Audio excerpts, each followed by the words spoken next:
Mariing itinanggi ng akusadong miyembro ng Tau Gamma Phi Fraternity na kasama siya sa initiation rites na nagresulta sa pagkamatay ng umunoy biktima ng hazing na si Julio Servando.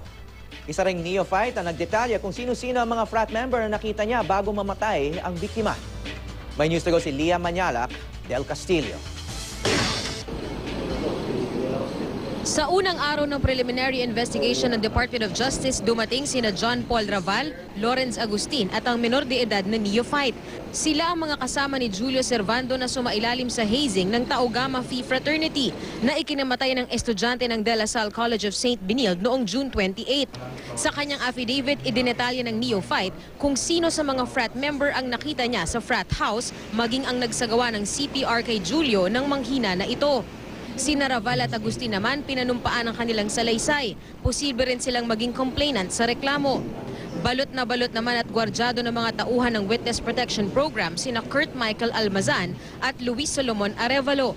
Dalawa sa miyembro ng Tau Gamma na nauna ng sumuko sa National Bureau of Investigation o NBI at handang tumestigo. Kinumpirma rin nila ang kanilang salaysay, bagaman handa pa rin magsumite ng supplemental affidavit sina Arevalo. Naroon din si Jemar Pajarito, ang caretaker ng bahay na pinagdausan umano ng initiation na gusto ring mag-state witness sa kaso.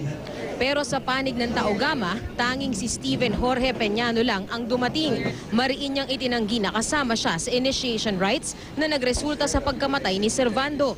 Matagal na raw siyang hindi aktibo sa Tau Gamma Phi.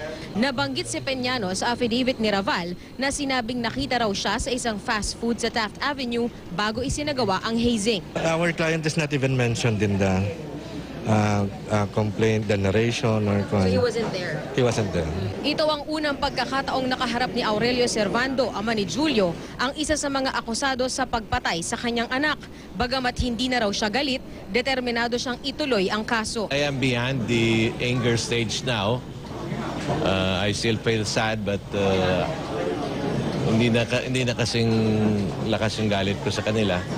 I just hope na malalagay sa kulungan yung dapat makulong. Lia Manyalak del Castillo, GMA News.